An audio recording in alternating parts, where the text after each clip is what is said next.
Welcome to the Oral Health Podcast, a podcast where we have bite-sized discussions about everything that can affect our oral health. As we enter November, we are entering Mouth Cancer Action Month, a campaign that the Oral Health Foundation has been running for the last 21 years to raise awareness about the signs and symptoms of mouth cancer and the importance of early detection. As part of Mouth Cancer Action Month, this podcast is going to be discussing mouth cancer with some mouth cancer survivors, discussing their journey and giving them the opportunity to share some advice and tips to people that may be going through the same thing. Today I had the pleasure of talking to Karen, who is one of the Oral Health Foundation's mouth cancer ambassadors, and candidly shares her story from beginning right up to present on her mouth cancer journey.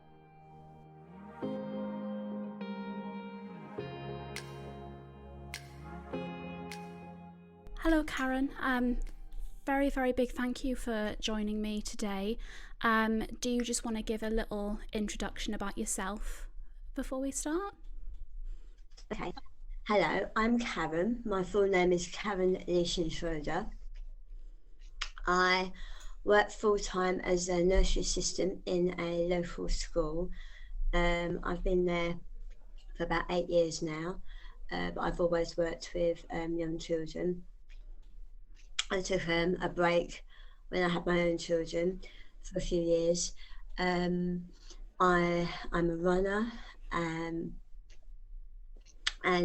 although obviously with the pandemic I haven't run quite as often as I was, at the time I was diagnosed with cancer, I was running 3 times a week.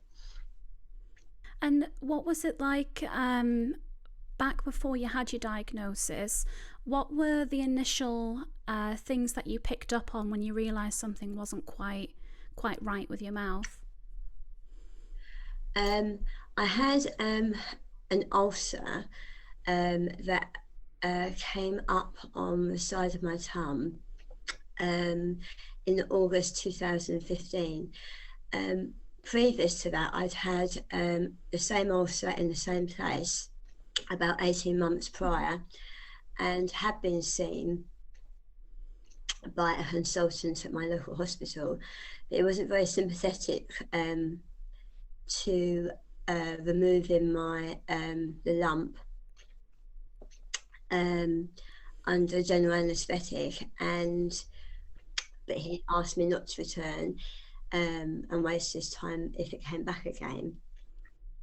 So when my ulcer reappeared in August 2015, I ignored it.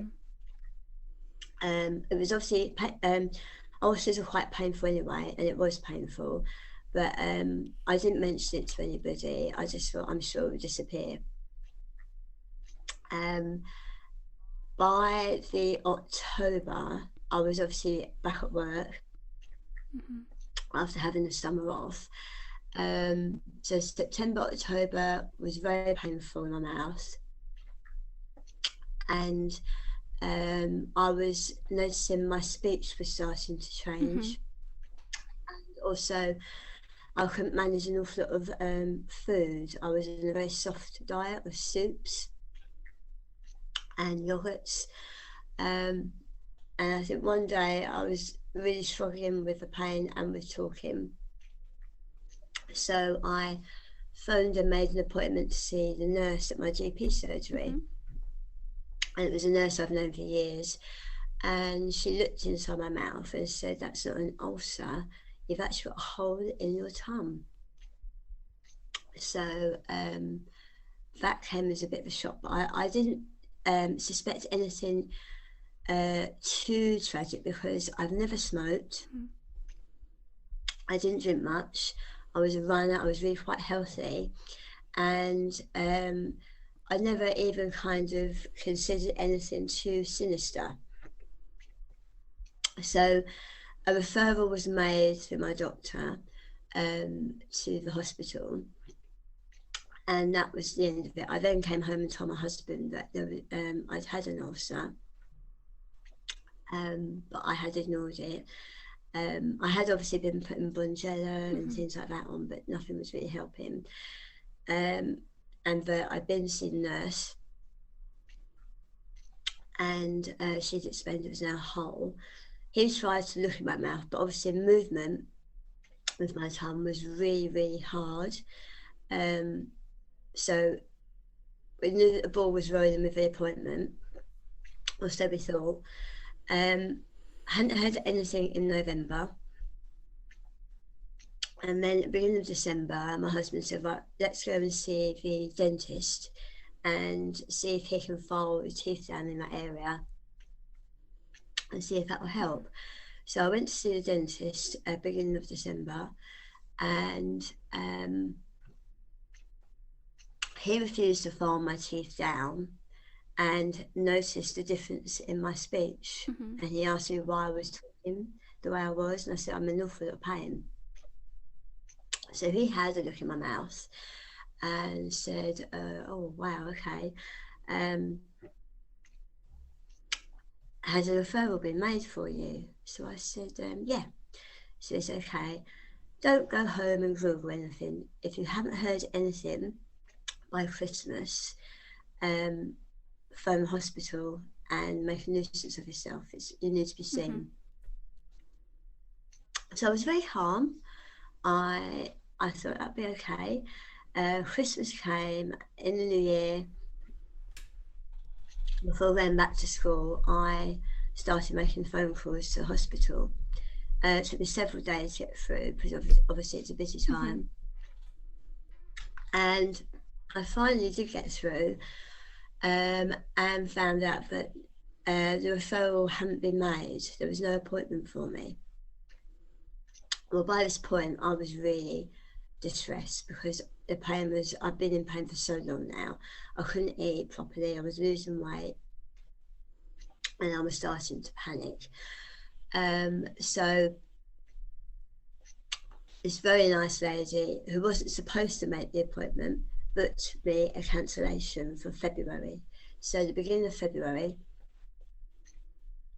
we went along for an appointment, and a doctor took a biopsy on the day, which was incredibly painful. I had to be held down for that one because obviously it was urgently needed. And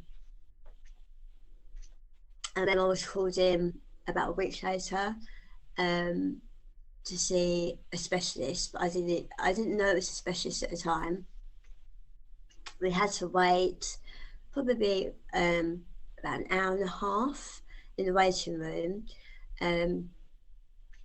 But I wasn't worried. I just knew I was going to get some answers, but I didn't think anything bad. And obviously we were called in to the room and the specialist examined me and then basically said, I'm very sorry, my dear, but you have cancer, you've got tongue cancer. And I think hearing the words tongue cancer, I was just really shocked, because how can a healthy person have cancer like that? And he said, you look really shocked. And I said, I really didn't expect you to say that. And he was like, you had no idea? So I said, no. I said, I've never smoked. I don't drink much. I'm a runner. And to be honest, I've never really heard much about mouth cancer at all. I said, all I ever heard of it being is an old man's disease, like mouth. I've never heard of it anywhere. I've never seen posters about it. There's not much. At 5 years ago, there wasn't really much known about it, and I was puzzled as to what was going to happen. And obviously, they gave me about half an hour to calm down because I was so distressed and tearful. My instant reaction was just my whole world to come crashing down. But then, obviously, you're whisked away to meet your cancer nurse and surgeon and dietitian, and it's like from hearing the diagnosis to meeting your whole team and hearing an overwhelming amount of information. that was a very long, very long evening that we weren't expecting to have. I can imagine. It must have been such a shock to have that all happen all at once. Yeah, you don't realise how the whole process of it, considering how long it had taken to get to that appointment. I'd been in pain for 6 months. I had had no knowledge of what was going on. And then all in the space of a couple of hours, it was like fast track. And it was just like, it was crazy. And it was really hard taking all the information in at the same time. Obviously, it was brilliant. My husband was there. And he was able to take a lot of it in because I couldn't get past the words tongue cancer for hours. I can imagine. What was it like then when you were having the meetings with the specialists and starting to get a treatment plan together to treat your tongue cancer? What was that process like for you? Well, I had a wonderful cancer nurse. Anne was brilliant. She was very, very experienced, as was Henry, the dietitian. I met them both at the same time, and they were very down to earth, but very specific about it. Telling me that in about half an hour, 45 minutes, I would meet my surgeon who would be performing the operation. They handed me, it was a bit odd because there was no room. It was really busy even at the hospital. And we were put into a tiny little, like almost broom cupboard for a bit of privacy. Looking back at it now, it's like, this is mad, but we appreciated the privacy. And I was given my cancer book. It's like a folder with lots of information, which I have to say I hid under my bed for a couple of weeks because I was in denial. And then my nurse was explaining that I would be having a massive amount of surgery and within a couple of weeks, and that I would probably be looking at 6 months off work. And have we got children, wanting to know a little bit about children, and then just saying, be patient, we will be with you 100% of the way. And to be fair, they were brilliant. I have been very lucky. I know that other patients haven't been quite so lucky, but Anne and Henry were there with me literally, and they really took me under their wing. I think because I was younger than most of the patients they've had. I was 43 at the time, and a lot of patients that are diagnosed with mouth cancer are usually older. And I think they could see how distressed I was. Whereas with my surgeon, I went into the room with my husband, and there were loads of people in there. And it was a lovely man, but obviously I had to get the information across as quickly as possible. And hearing that I would be having, they weren't sure how much of my tongue they would be removing, but I would be having quite a fair bit of my tongue removed and a neck dissection. And it would be quite possible that I would have to do a skin graft on my wrist to reconstruct my tongue, and that there was a good possibility I wouldn't be able to talk afterwards. I would have to learn how to talk, have to learn how to eat, and it would be a very long process. Radiotherapy wasn't mentioned at that point, but the shock of hearing all that, I didn't digest it all. My husband was asking questions, and I kept thinking, I talk for my job. I talk to children. I'm having to use my mouth all the time. I'm going to lose my job. How are our children going to cope with this? Our son had just started secondary school. and our daughter was going to be doing her GCSEs. So it was, I thought it's just come at such a bad time. They did mention that there would be another meeting about a week later, and that would be at a different hospital where the whole team would meet and talk to us. And we went to that meeting, and that was obviously to find out a bit more about the operation, as it was going to be in that hospital. And they offered dates, and I spoke up. I said, "Oh no, that's too early. Maybe a couple more weeks." And my husband said, "No, next week is fine." And I looked at him, "I can't do next week. I can't do it." But my husband said, "No, the sooner it's out, the better." And I thought, any time to plan. But I had it the operation in the beginning of March. So yeah, that was it was like a whirlwind of appointments getting there, because obviously you have all your pre-op appointments and things, and it was a very busy time getting ready for it. And you mentioned as well, you said radiotherapy wasn't mentioned. Did you end up having to have radiotherapy down the line? I did. I met my oncologist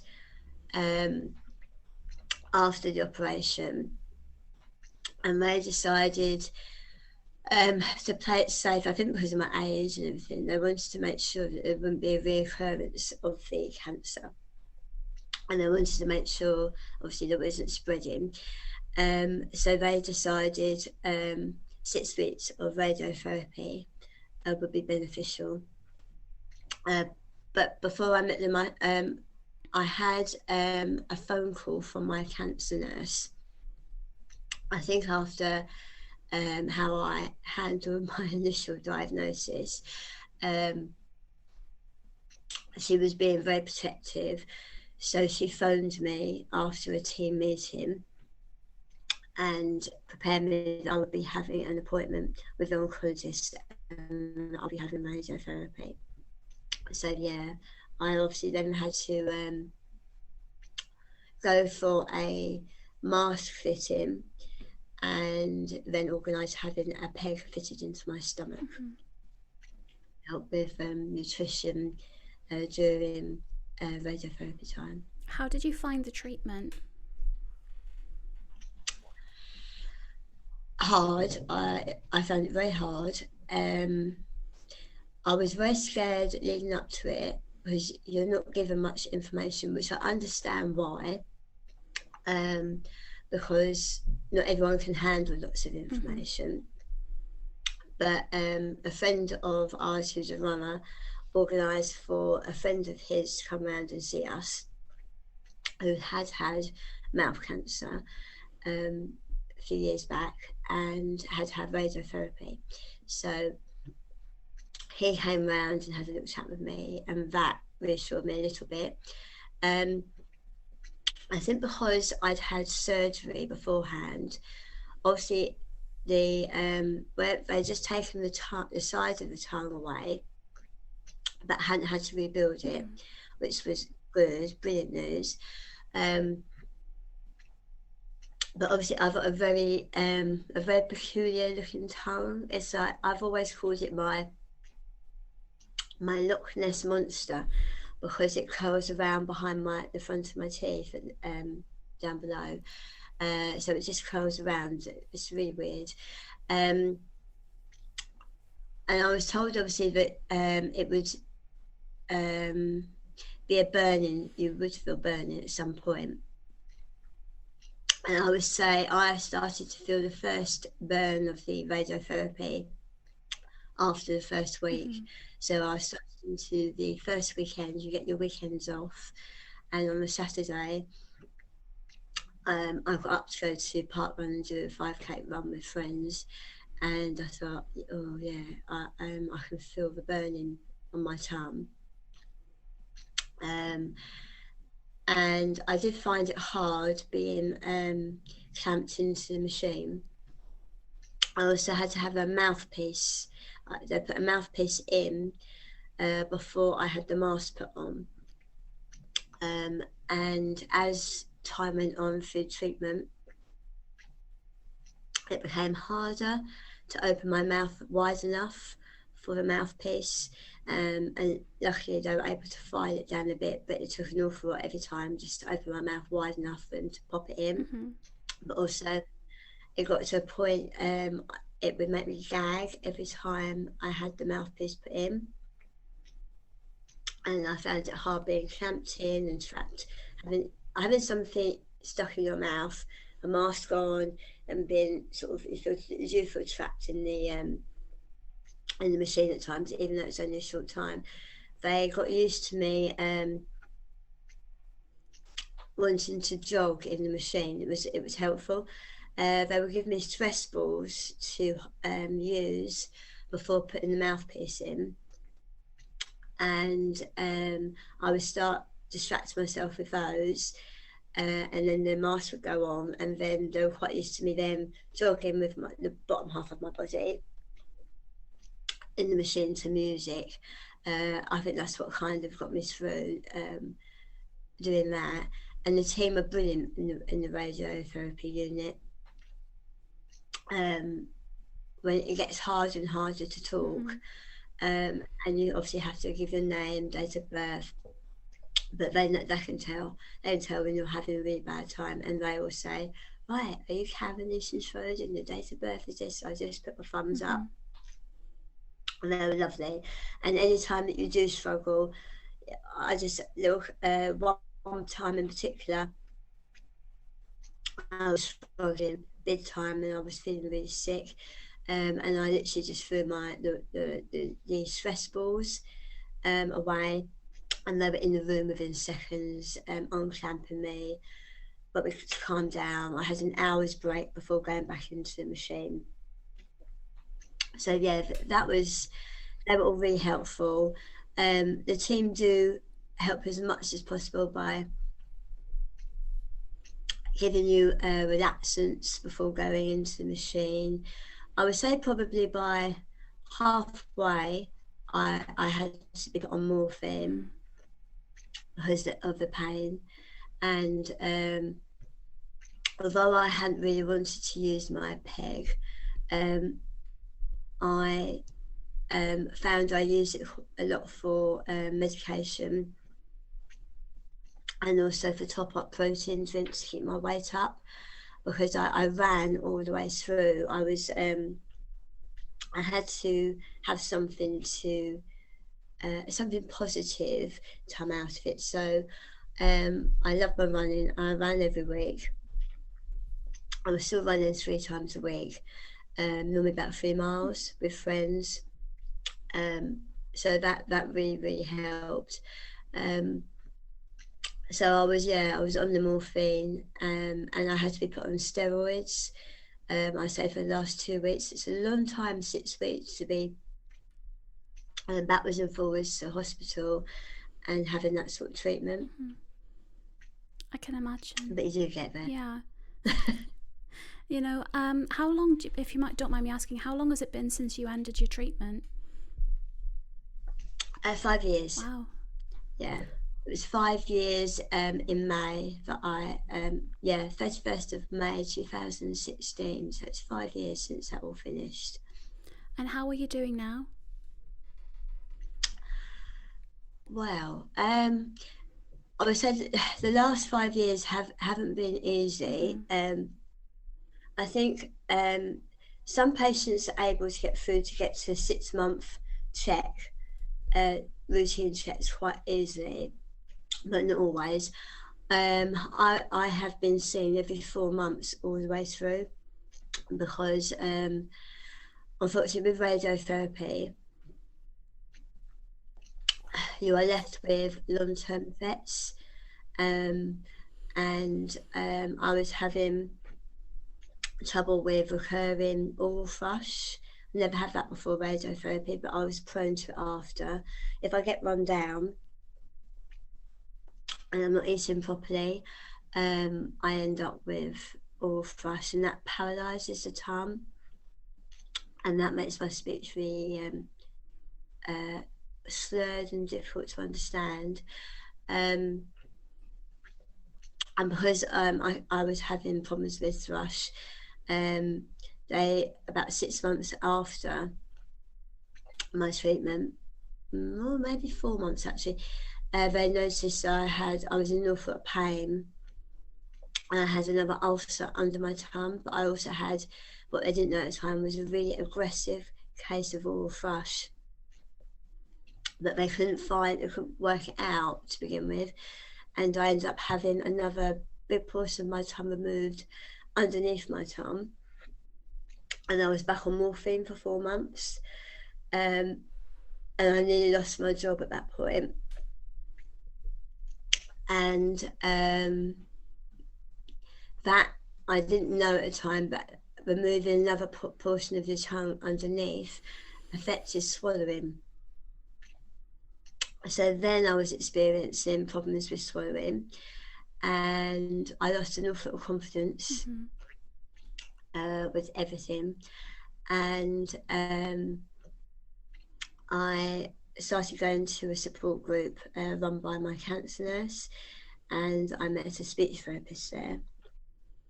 So I started going for speech therapy to help with the swallowing. They did a video thoracoscopy and to see where the problems were. And but I then asked if I could have speech therapy to help strengthen and straighten my tongue, because my tongue is not straight.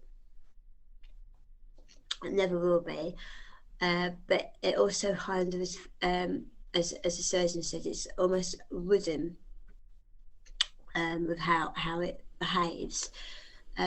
So I was having speech therapy every 2 weeks and doing these really, really hard tongue exercises to help with swallowing, and also help with my speech as well.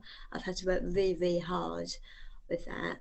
And like simple things like licking your lips, I can't do it very well.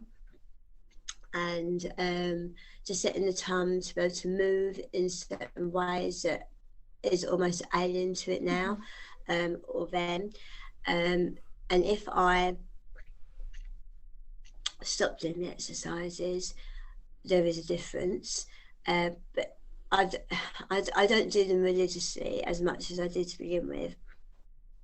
But when I start to notice my speech isn't as good as it should be, I do then go back to having a go at the exercises to help. Another thing you're left with is dry mouth. And I use different products to help with that. First in the morning, it's not always easy to understand me, but I tend to use Xylomelts, a little disc that you can stick to the side of your molar and your gum. Sometimes you have 2 in, but I find 2's too much because they're quite big. And they take about 40 to 50 minutes to dissolve. But I find if I have one every night, it's a little bit easier in the morning because it helps get saliva going. So I use that, and I use dry mouth sprays for emergency times, or if I'm running as well. They're really helpful. Choking can be a problem. I make sure I have to cut my food up quite small. But choking can be an issue at times if I haven't cut something up small enough. And I also have a bit of a problem with my jaw locking. I think that's, gather from what other people said, it's to do with radiotherapy as well. If I yawn too wide, my mouth will lock, my jaw will lock. It's also happened when I've been at the dentist, when my jaw has locked when I've been examined. And then the dentist showed my husband how to, if I can't do it myself, how to do it. And sometimes if I've been chewing, I tend to have soppy foods. But if it gets very boring, and if I try to have something different, I do find sometimes that I can feel my jaw starts to click, and sometimes it starts to jump out of place. So I try and stick with food that's easy. Eating out is a real challenge, and it can be very stressful eating out. I have to really work on that aspect. Speech therapy helped. My speech therapist gave me tips to help with eating out, because that became very scary. I would have to really plan where I was going, check the menus really well. Even then, it's all very good phoning beforehand or going there to talk to somebody about your dietary needs, and then on the day they're not actually being met by the restaurant. They've run out of what you've needed, and it becomes you feel like a nuisance. So that can be really hard eating out. Yeah, so I think a lot of it is confidence that can be really knocked by something like this. Of course, yeah. With after you finish your treatment and things are still going on, like you said, your speech therapy and your checkups and things, what kind of like peer support or community support have you found that's been good and helpful for you? I was very lucky. I had a lot of supportive friends. I had a supportive family. My husband was like a real rock through it all. He came to a lot of appointments. When he couldn't come to all my radiotherapy appointments, but then I always had either my parents or running friends or other friends that would come to the appointments with me. I was very lucky in that my running club were really supportive. I never ran on my own. There was always somebody keeping me company. Obviously, I ran with a peg, and that worked okay, and people were always actually visit with me on that one. I didn't have anything to do with Macmillan because they never seemed to be there at the hospital when I was having treatment or appointments. I never ever saw them. That was just lots of people say, "Oh, what about Macmillan?" But I never ever heard or saw them, so I can't really comment on them. But I actually didn't need them because I was just so fortunate with lots of love and care and support from everyone, taking me out for walks, taking me to appointments, running with me.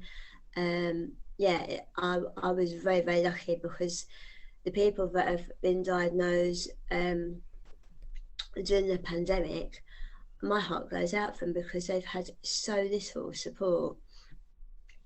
I also found that I was, I suppose when you first finish, because you're going through the whole system of appointments and going through it all, and then it all stops and you think, oh, it's over, I'll go back to normal life and work, etc. I would say it was probably about a year afterwards that I started to look for other people like me, and I started looking through Facebook, and that was when I came across the Oral Health Foundation and the Mouth Cancer Foundation, and I would start finding people on social media that way, and that's how I got another type of support through those networks. I've got to meet some lovely people through the Oral Health Foundation and the Mouth Cancer Foundation, and which has been really lovely. And so I do say to other people that come my way, through mouth cancer, to try and touch base with both those foundations if they can, because they've been beneficial. And in the lockdown, the Mouth Cancer Foundation started up a Monday evening Zoom group with Justin Harding, who's a dental hygienist, and that's kept going. But that was really helpful in the pandemic. Having someone like that to talk to and seeing other people. It's only a small group, but we've all become really quite close. It's nice to be able to talk to other people who have been through a similar journey, and you get tips and hints off of each other and just support each other that way, which is really important. Mm-hmm. Yeah, I can imagine going through something as life-altering as cancer, finding anyone that can help and share their advice and support has got to be, worth its weight in gold, essentially. Definitely. Is there anything, because I'm conscious of, we've been talking for a long time now, I've taken up enough of your time, you want to get on with your Friday. Is there any advice that you would give to someone now who might be listening to this, who is going through either the process of finding out if they have mouth cancer or going through mouth cancer treatment? I would say it's really important, obviously, to be really aware of your own mouth the whole time, even after you've had a diagnosis. I check my mouth every day religiously, and they do say to check your mouth once a month. So I urge everyone to check their mouths once a month to be on the safe side, so you're familiar with what your mouth looks like and feels like, because sometimes you don't have pain when you have mouth cancer, and not everyone realises that you might have a patch in your mouth or a lump. So just urging everyone to do that. But once you've got your diagnosis, I think it's important to definitely to have a hobby. Mine was running, walking, running, crochet, model making, whatever. It's really important to have a distraction away from the whole cancer thing, because it can be overwhelming and take over, and it's nice to have something different to focus on. So definitely do that. And also reaching out to other people, people that sometimes people find it hard to reach out when we're going through something. I wish I had done that, but I didn't even think to do it. I think I was just so shocked by all. But I'm on different forums on Facebook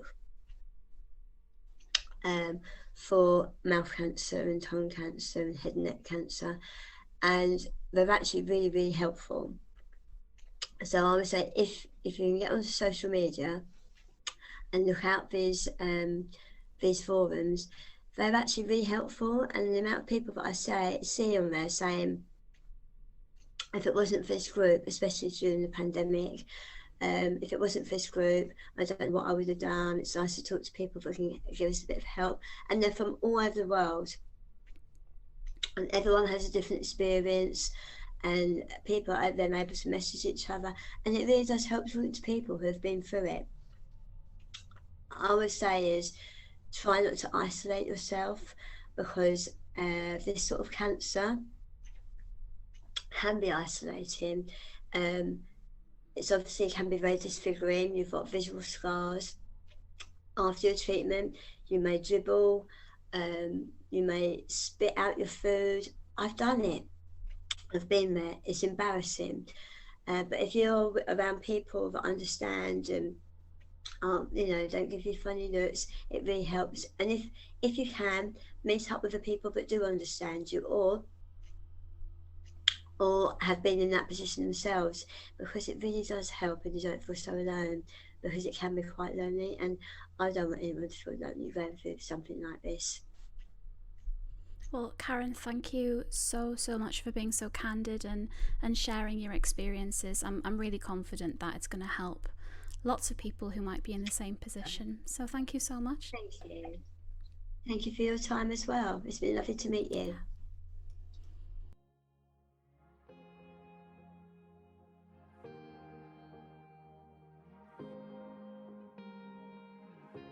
If after listening to Karen's story you want to learn more about mouth cancer, you can go to the Mouth Cancer Action Month website, which is mouthcancer.org, or you can visit the Mouth Cancer Foundation, which is mouthcancerfoundation.org. You can also support Mouth Cancer Action Month by sharing our messages across your social media channels, and these images are available to download on our website. Just go to mouthcancer.org and click on the download section. As Karen mentioned, there are a lot of different avenues that you can explore for support, whether it is approaching friends that you confide in or joining something like a Facebook support group. And so we will link any Facebook support groups that we find in the description of this podcast below. Thank you again, Karen, for joining me today and sharing your story so openly, and thank you to you for listening.